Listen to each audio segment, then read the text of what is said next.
ममता की जोरदार वापसी, मोदी सरकार की बड़ी मुश्किलें, ममता की बागियों को खुली चेतावनी, पार्टी छोड़ने वालों को दिया अल्टीमेटम, बंगाल में फिर बदला पूरा खेल।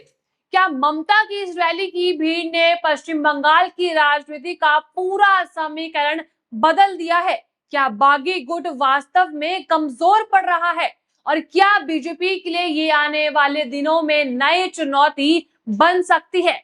आज की इस रिपोर्ट में मैं आपको बताऊंगी नेता बागी नेताओं पर लगाए गए गंभीर आरोप क्या थे, बीजेपी पर क्या तीखे हमले बोले गए और आखिर क्यों इस रैली को बंगाल की राजनीति का सबसे बड़ा शक्ति प्रदर्शन बताया जा रहा है। तो इस रिपोर्ट को आखिर तक जरूर देखेगा। नमस्कार, मैं हूं आपके साथ उन्नति कोटियाल और आप देख रहे हैं पीआरबी। मामला शुरू करने से पहले आइए नजर डालते हैं हेडलाइंस की ओर। पहली हेडलाइन है, गद्दारों को कभी वापस नहीं लिया जाएगा, बागी नेताओं पर भड़की ममता बनर्जी। दूसरी हेडलाइन है, ममता बनर्जी की टीएमसी नेताओं को सख्त चेतावनी, पार्टी छोड़ने वालों को दिया अल्टीमेटम। तीसरी हेडलाइन है, अभिषेक हुए इन तो कल्याण बनर्जी आउट, शहीद दिवस पर ममता दीदी के मंच पर अजब गजब खेला। तो आपको हेडलाइन से अंदाजा तो हो ही गया होगा कि मामला क्या है और किस तरह ममता ने वापसी कही है। तो आइए शुरू करते हैं। देखिए दोस्तों, पश्चिम बंगाल की राजनीति में एक ऐसा नजारा देखने को मिला जिसने सियासी लड़ाई को एक नया मोड़ पर ला दिया है। एक तरफ सड़क से लेकर हाईकोर्ट तक लड़ाई लड़ने के बाद ममता बनर्जी ने शहीद दिवस रैली की, तो दूसरी ही तरफ उन्होंने मंच से बागी नेताओं और बीजेपी पर एक के बाद एक बड़ा हमला बोल दिया है। सबसे बड़ा दावा उन्होंने यही किया कि असली तृणमूल कांग्रेस आज भी हमारी है, नेता जा सकते हैं लेकिन कार्यकर्ता और जनता हमारे साथ है। इतना ही नहीं, ममता ने ये तक कह दिया कि बीजेपी का साथ देने से बेहतर जेल का खाना खाना है। आखिर उन्होंने इतना बड़ा दावा क्यों कर दिया? क्या ये सिर्फ राजनीतिक हमला था? उधर अभिषेक बनर्जी ने भी मन से साफ कर दिया कि लड़ाई अभी खत्म नहीं हुई है। उन्होंने कहा कि उनकी पार्टी हर अन्याय के खिलाफ आखिरी दम तक खड़ी रहेगी। पश्चिम बंगाल की राजनीति में 21 जुलाई का दिन हमेशा से खास मान जाता है, सभी को पता है। हर साल तृणमूल कांग्रेस शहीद दिवस रैली आयोजित करती है, लेकिन इस बार की रैली कई मायनों में अलग थी। पहली वजह यह रही कि इस बार टीएमसी सत्ता में नहीं बल्कि विपक्ष की भूमिका में है। दूसरी वजह यह है कि रैली के आयोजन को लेकर पार्टी को प्रशासनिक और कानूनी स्तर पर लंबी लड़ाई करनी पड़ रही है। पार्टी धर्मतला में रैली करना चाहती थी लेकिन अनुमति ही नहीं मिली। ममता कोर्ट तक भी पहुंच चुकी थी, लेकिन इन सबके बावजूद जो तस्वीर सामने आई उनसे सबका ध्यान खींच लिया। बड़ी संख्या में समर्थक रैली में पहुंचे और पूरा इलाका टीएमसी के झंडों और नारों से गूंज उठा। दूसरी तरफ राजनीतिक हलकों में ये भी चर्चा रही है कि बागी गुट की रैली में अपेक्षित भीड़ नहीं दिखी और कई जगह कुर्सियां खाली नजर आई। हालांकि अलग अलग पक्ष इन तस्वीरों को अपने अपने तरीके से पेश करता नजर आ रहा है।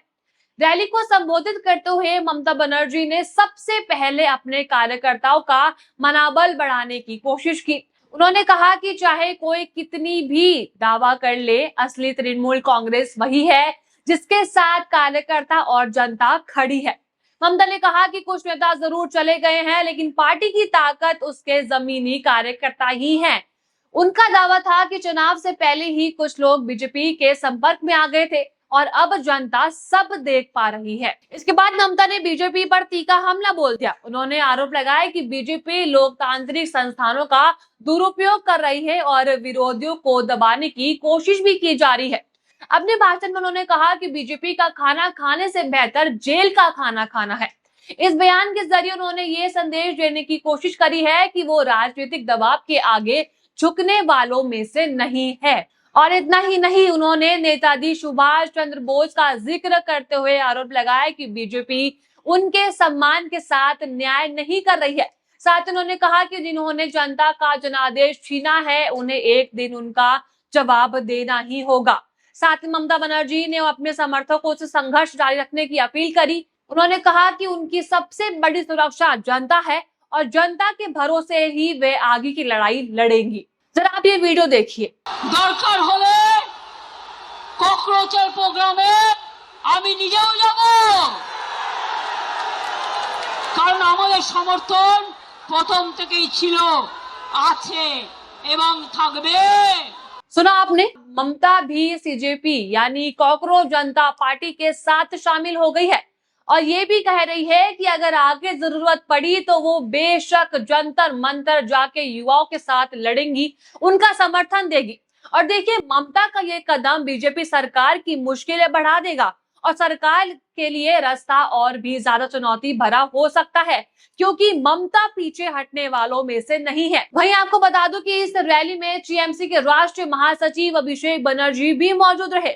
उन्होंने भी अपना संबोधन दिया, जिसमें उन्होंने कहा कि पार्टी जनता के साथ खड़ी थी और आगे भी रहेगी। इसी में राजनीतिक एक्सपर्ट्स का मानना है कि ये रैली केवल एक राजनीतिक कार्यक्रम नहीं थी, बल्कि कार्यकर्ताओं में नया उत्साह भरने और पार्टी की एकजुटता दिखाने का प्रयास भी थी।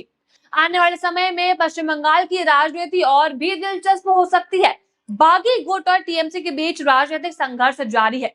ऐसे में हर रैली, हर बयान और हर राजनीतिक कदम का असर आगामी राजनीतिक घटनाक्रम पर पड़ सकता है। फिलहाल इतना जरूर कहा जा सकता है कि ममता बनर्जी और अभिषेक बनर्जी ने अपने भाषणों के जरिए ये संदेश देने की कोशिश करी है, पार्टी अभी भी संघर्ष के मूड में है और अपने समर्थकों के भरोसे आगे ही राजनीतिक लड़ाई लड़ने के लिए तैयार है। अब देखना ये होगा कि आने वाले दिनों में शक्ति प्रदर्शन का बंगाल की राजनीति पर क्या किस तरह असर पड़ता है और जनता किस दिशा में अपना समर्थन दिखाती है। अब मेरा सवाल आपसे है, क्या बागी नेताओं के जाने के बावजूद पार्टी का जनादर पहले जैसा बना हुआ है?